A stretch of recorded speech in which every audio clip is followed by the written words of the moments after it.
Special product. So this is our continuation of discussion about special product. So again, the purpose of special product is for us to easily get the product of two different polynomials. So instead of using the long multiplication procedure through distributive property, there are some instances wherein we can apply shortcuts. So for this one, the special product that we have to deal with would be multiplying a binomial by itself three times.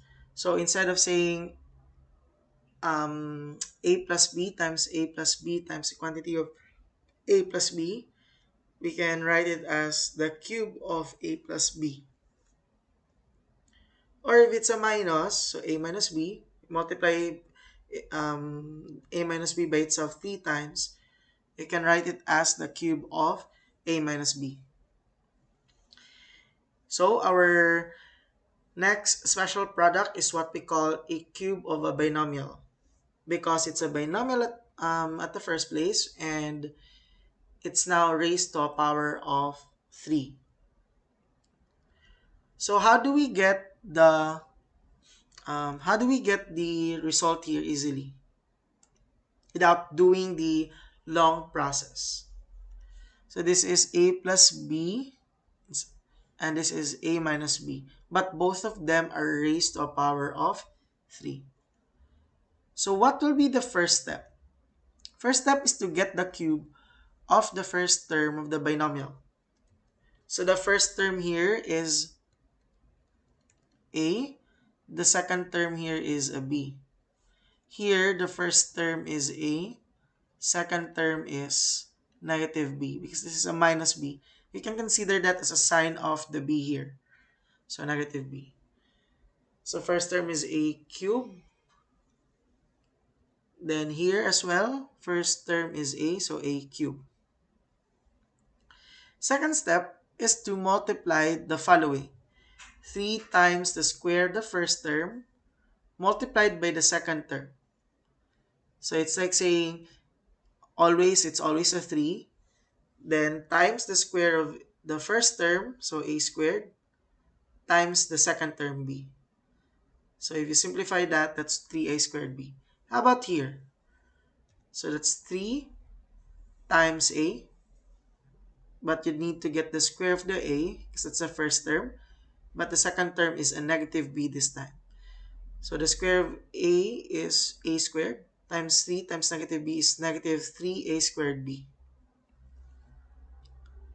Okay, third step is to multiply the following again, but instead of getting the square of the first term, what you need to get the square this time would be the second term.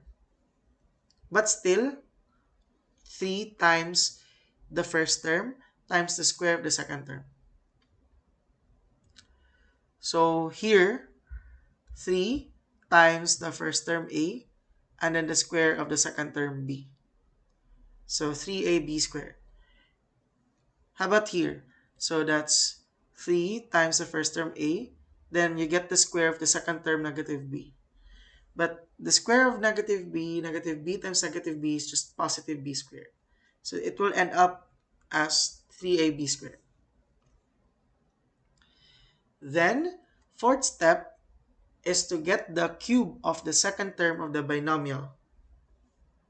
So our second term here is b. So the cube of b is just b cubed. Here, the second term is negative b. So the cube of negative b is negative b cubed. It's because negative b times negative b times negative b. Negative times negative is positive. But you still have the third negative b. Positive times negative is still negative. So negative b cubed. Then finally, the last step is to express the results of steps 1 to 4 as a sum. So that's a cubed plus 3a squared b plus 3ab squared plus b cubed. And then here, that's a cubed minus 3a squared b plus 3ab squared minus b cubed. So let's try to apply the shortcut. So the instruction here is to expand each cube. Okay. So this is, instead of square, this is a 3. Okay, again, this is a 3, okay? Typo error. So we get the cube of x plus 6. So our first term here, don't forget, is x. Second term is a 6.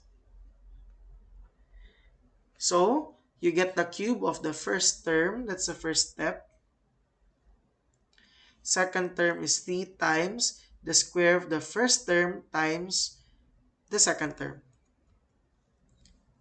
So 3 times x squared times 6. Third step, 3 times the first term times the square of the second term. So 3 times x times the square of 6. Then fourth step, get the cube of the second term. Second term is 6, so the cube of 6. Okay, then we simplify it. X cubed. Then this one, the square of x is just x squared. 6 times 3 is 18. So 18x squared. Here, 6 squared is 36. But 36 times 3 is 108. Then we input x, or we place x after it. Then 6 cubed, meaning you multiply 6 by itself 3 times, you'll get 216. Because 6 times 6 is 36. 36 times 6 is 216. Okay, that's our final answer. It's already in standard form because this is degree of 3, degree of 2, degree of 1, degree of 0.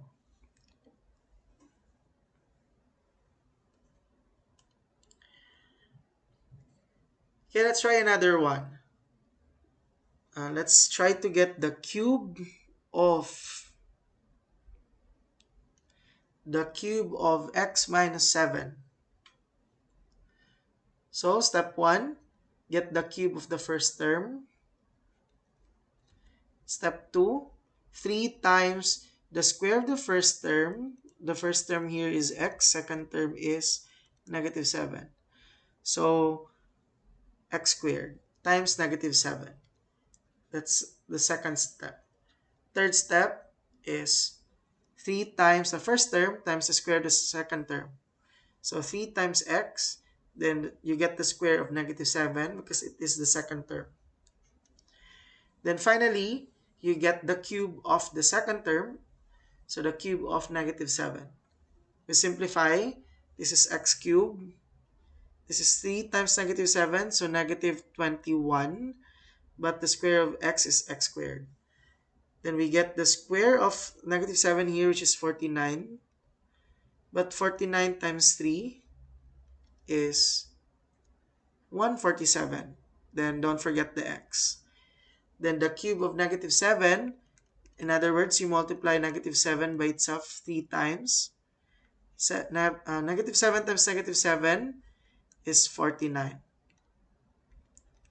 Positive 49 times negative is negative 147. Wait, not negative 147. It is negative 343.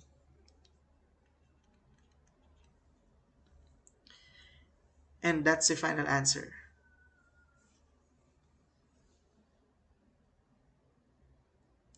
Okay, let's have this example. This the cube of the cube of 3x plus 5y. So follow the same process. It's a binomial, then it's being raised to a power of 3.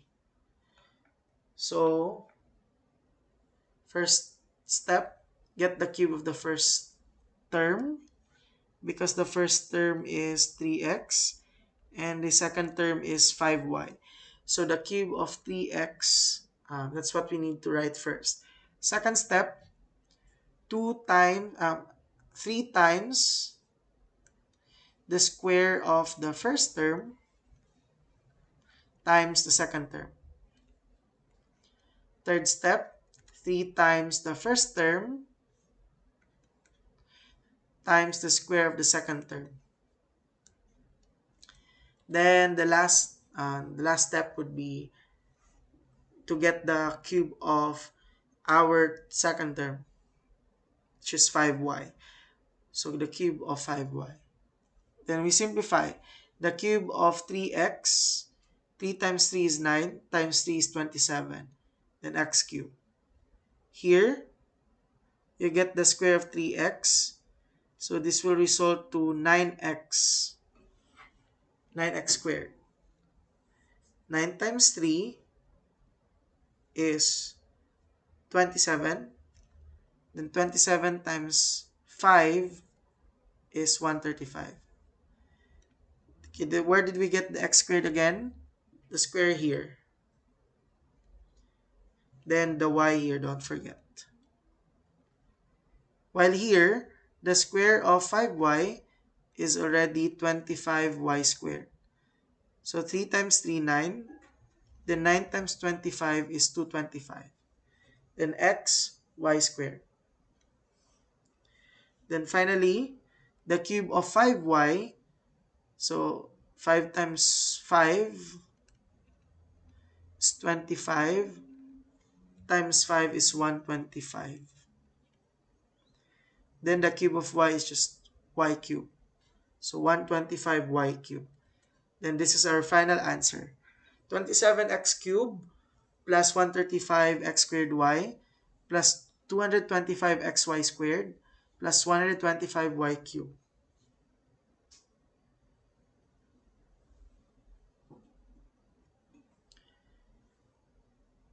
Okay, let's have our last example. But again, this is a cube, not a square. So the cube of 2x minus 3y. So don't forget our first term is 2x. Our second term here is negative 3y. So we apply the same process. We get the cube of the first term. So the cube of 2x. Second step is to multiply 3 times the square of the first term times the second term, negative 3y. Third step, 3 times the first term, but this time you get the square of the second term.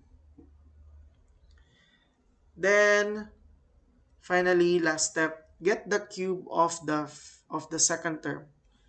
So the cube of negative 3y. So 2 cube is 2 times 2, 4. 4 times 2 is 8. So 8x cubed. Next, you deal here first. 2x squared means 2x times 2x. So 2 times 2, 4. So 4x squared. Then 4 times 3, 12. 12 times negative 3, negative 36. Then x squared, then y. Here, you get the square of negative 3y. Negative 3 times negative 3 is positive 9, so 9y squared.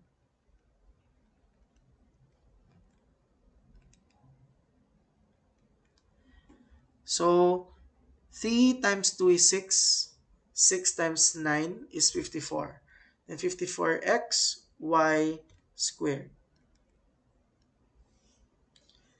Then finally, negative 3y raised to a power of 3.